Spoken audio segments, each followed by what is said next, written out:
ನಾವು ಇಡೀ ಕರ್ನಾಟಕದಲ್ಲಿ ನಮ್ಮ ಮಾನ್ಯ ಮುಖ್ಯಮಂತ್ರಿಗಳಾದ ಸಿದ್ದರಾಮಯ್ಯನವರು ಮತ್ತು ಉಪಮುಖ್ಯಮಂತ್ರಿಗಳಾದಂಥ ಡಿ ಕೆ ಶಿವಕುಮಾರ್ ಅವರು ನೇತೃತ್ವದಲ್ಲಿ ಕಾಂಗ್ರೆಸ್ ಸರ್ಕಾರ ಈ ರಾಜ್ಯದಲ್ಲಿ ಏನು ಅಭಿವೃದ್ಧಿ ಕಾರ್ಯಗಳನ್ನು ಮಾಡಿದೆ, ಸಾಮಾನ್ಯ ಜನಕ್ಕೆ ಏನೇನು ಸವಲತ್ತುಗಳನ್ನು ಒದಗಿಸಿದೆ, ಹಾಗೆ ಮುಂದಿನ ದಿನಗಳಲ್ಲಿ ಇನ್ನೂ 4 ವರ್ಷ 3 ತಿಂಗಳು ಈ ಸರ್ಕಾರದ ಅವಧಿ ಇದೆ. ಇಲ್ಲಿ ಏನು ಅಭಿವೃದ್ಧಿ ಕಾರ್ಯಗಳನ್ನು ಮಾಡಬೇಕು ಮತ್ತು ಅತಿ ಹೆಚ್ಚು ಬಡ್ಜೆಟನ್ನು ಮಂಡಿಸಿದಂಥ ಹೆಗ್ಗಳಿಕೆ ಸನ್ಮಾನ್ಯ ಸಿದ್ದರಾಮಯ್ಯನವ್ರ ಮೇಲೆ ಇದೆ. ಈ ರಾಜ್ಯದ ಜನತೆ ಅವ್ರ ಮೇಲೆ ವಿಶ್ವಾಸ ಇಟ್ಟು ನಮ್ಮ ರಾಜ್ಯ ಸರ್ಕಾರಕ್ಕೆ ಸಂಪೂರ್ಣ ಬೆಂಬಲವನ್ನು ನೀಡಿದ್ದಾರೆ. ಹಾಗೆ ಲೋಕಸಭೆಯಲ್ಲಿ ಕೂಡ ಈ ಬಾರಿ ಅತಿ ಹೆಚ್ಚು ಮತಗಳನ್ನು ಕೊಟ್ಟು ಹೆಚ್ಚು ಸೀಟುಗಳನ್ನು 20ಕ್ಕಿಂತ ಹೆಚ್ಚಿನ ಲೋಕಸಭಾ ಕ್ಷೇತ್ರಗಳನ್ನು ಕಾಂಗ್ರೆಸ್ ತೆಕ್ಕಿಗೆ ತಂದುಕೊಡುವಂಥ ಎಲ್ಲ ಭರವಸೆಗಳು ನಮಗಿದೆ. ಅದರಲ್ಲೇನು ಅನುಮಾನನೇ ಇಲ್ಲ. ಸನ್ಮಾನ್ಯ ಸಿದ್ದರಾಮಯ್ಯನವರ ಏನು ಗ್ಯಾರಂಟಿಗಳು ಕೊಟ್ಟಿದ್ದಾರೆ, ಆ ಗ್ಯಾರಂಟಿಗಳಿಂದ ನನಗೆ ಗೊತ್ತಿದ್ದಂಗೆ ಇವತ್ತು ಒಂದು 60%ಇಂದ 70% ವೋಟು ಕಾಂಗ್ರೆಸ್ ಪರವಾಗಿದೆ. ಈ ರಾಜ್ಯದಲ್ಲಿ ಕಾಂಗ್ರೆಸ್ ಅಲೆ ಇದೆ. ಇಲ್ಲಿ ಯಾವುದೇ ಮೋದಿ ಅಲೆ ಆಗಲಿ ಇನ್ನೊಂದು ಆಗಲಿ ಯಾವುದೂ ಇಲ್ಲ. ಇಲ್ಲಿ ಕಾಂಗ್ರೆಸ್ನ ಪರವಾದಂಥ ಅಲೆ ರಾಜ್ಯದಲ್ಲಿ ಇದೆ. JDS ಪಕ್ಷ ಬರೀ ಓಲ್ಡ್ ಮೈಸೂರು ಭಾಗಕ್ಕೆ ಮಾತ್ರ ಸೀಮಿತ ಆಗಿದೆ ಮತ್ತು ಒಂದು ಜನಾಂಗಕ್ಕೆ ಮಾತ್ರ ಸೀಮಿತ ಆಗಿದೆ JDS ಪಕ್ಷಕ್ಕೆ ರಾಜ್ಯವ್ಯಾಪಿ ಇಲ್ಲಿ ವೋಟ್ ಬರುವಂಥ ಸನ್ನಿವೇಶಗಳು ಭಾಳ ಕಡಿಮೆ ಇದೆ. ಜೊತೆಗೆ BJP ಅವರು ಅವ್ರಿಗೆ ಕೊಟ್ಟಿರೋದು ಬರೀ 3 ಸೀಟು.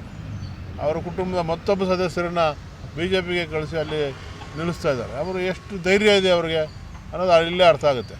ಇವರು ಬೆಂಗಳೂರು ಇದು ಗ್ರಾಮಾಂತರ ಕ್ಷೇತ್ರವನ್ನು ಇವರೇ ತೊಗೋಬೋದಾಗಿತ್ತಲ್ವ, BJPಗೆ ಯಾಕೆ ಕೊಟ್ಟರು?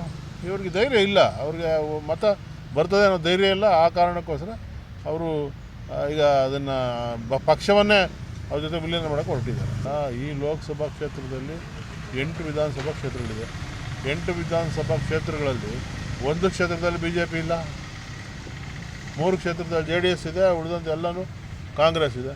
ಆಮೇಲೆ ನಮಗೆಲ್ಲ 2 ಸಚಿವರಿದ್ದಾರೆ, MLCಗಳಿದ್ದಾರೆ, ಎಲ್ಲರ ಪ್ರಭಾವ ಇದೆ ಇಲ್ಲಿ. ಜೊತೆಗೆ ಹಿಂದುಳಿದ ಜಾತಿಗಳು ಅದು ಹೆಚ್ಚಾಗಿ ನಾನು ಹೇಳಬೇಕು ಅಂತಂದರೆ ಇವತ್ತು ಮಹಿಳೆಯರು ಕಾಂಗ್ರೆಸ್ ಪರವಾಗಿದ್ದಾರೆ, ಕಾಂಗ್ರೆಸ್ ಗ್ಯಾರಂಟಿಗಳ ಪರವಾಗಿದ್ದಾರೆ. ಅವರೆಲ್ಲ ಫಲಾನುಭವಿಗಳು ಎಲ್ಲ ತಾಯಂದಿರು ಪಡ್ಕೊಂಡಿದ್ದಾರೆ. ಅದರಿಂದ ಕಾಂಗ್ರೆಸ್ಗೆ 100ಕ್ಕೆ 100 ಇಲ್ಲಿ ಗೆಲ್ತದೆ ಕಾಂಗ್ರೆಸ್ ಪಕ್ಷದ ಅಭ್ಯರ್ಥಿ ಅಂತ ಹೇಳೋದ್ರಲ್ಲಿ ಅನುಮಾನನೇ ಇಲ್ಲ. ಕಾಂಗ್ರೆಸ್ಸಲ್ಲಿ ಗುಂಪುಗಾರಿಕೆ ಇದೆ ಸರ್. ಯಾರು ಎಲ್ಲಿದೆ? ಬಣ ರಾಜಕೀಯ ಅಂತಾರೆ. ಎಲ್ಲಿ ಹೇಳ್ತಾರೆ? ಅವ್ರು ಎಲ್ಲರನ್ನೂ ಒಂದು ಮಾಡಿದಾರಲ್ಲ, ಮುಖ್ಯಮಂತ್ರಿ ಮತ್ತು ಉಪಮುಖ್ಯಮಂತ್ರಿಗಳು ಎಲ್ಲ ನಮ್ಮ ಸಚಿವರುಗಳೆಲ್ಲ ಒಂದು ಮಾಡಿ ಎಲ್ಲ ಒಂದು ಇದರಲ್ಲಿ ಹೋಗ್ತಾ ಇದೆಯಲ್ವ. ಇಲ್ಲಿ ಬಣನೂ ಇಲ್ಲವೇ ಅಲ್ವಾ? ಈಗ ನೆನ್ನೆ ಕುರುಡುಮಲೆಯಲ್ಲಿ ಪೂಜೆ ಮಾಡಿದ್ದಾರೆ, ನೀವು ನೋಡಿರ್ಬೋದು. ಎಲ್ಲ ಅವರು ಸೇರಿದ್ದಾರೆ ಅಲ್ಲಿ. ಏನು ಬಣ ಅನ್ನೋ ಪ್ರಶ್ನೆ ಬರಲ್ವಲ್ಲ. KH ಮುನಿಯಪ್ಪರು ಬಂದೇ ಇಲ್ಲ ಸರ್. KH ಮುನಿಯಪ್ಪನವ್ರು ಚಿಕ್ಕಬಳ್ಳಾಪುರ ಕ್ಷೇತ್ರನ ಜವಾಬ್ದಾರಿ ಮಾಡಿದ್ದಾರೆ. ಇಲ್ಲಿ ಉಸ್ತುವಾರಿ ಸಚಿವರಿದ್ದಾರೆ, ಇವರು ಇಲ್ಲಿ ನೋಡ್ಕೋತಾ ಇದ್ದಾರೆ. ಅವ್ರ ಕ್ಷೇತ್ರನ ಅವ್ರು ನೋಡ್ತಾ ಇದ್ದಾರೆ. ಬರ್ತಾರೆ KH ಮುನಿಯಪ್ಪನವರು ಬಂದು ಇಲ್ಲಿ ಪ್ರಚಾರ ಮಾಡ್ತಾರೆ. ಪಕ್ಷ ಇಲ್ಲಿ ಮುಖ್ಯ, ಯಾರ ವ್ಯಕ್ತಿ ಎಲ್ಲ ಮುಖ್ಯ, ಇಲ್ಲಿ ಪಕ್ಷನೇ ದೊಡ್ಡದು. ಪಕ್ಷದ ಅವರು ನಮ್ಮ KH ಮುನಿಯಪ್ಪನವರು ನಮ್ಮ ನಾಯಕರು ಇಲ್ಲಿ 7 ಬಾರಿ ಸಂಸದರಾಗಿದ್ದಾರೆ. ಅವರು ಹೇಳಿದ್ದಾರೆ ನಾವೆಲ್ಲರಿಗಿಂತ ಮುಖ್ಯವಾದ ಪಕ್ಷದ ತೀರ್ಮಾನ ನಮ್ಮದು ಅಂತಿಮ ತೀರ್ಮಾನ ಅಂತ ಅವರು ಹೇಳಿದ್ದಾರೆ. ಅದಕ್ಕೆ ಅವ್ರದ್ದು ಅವರು ಹಿರಿಯರಿದ್ದಾರೆ, ಅವರು ಆ ಥರ ತಪ್ಪು ಮಾಡೋದಿಲ್ಲ.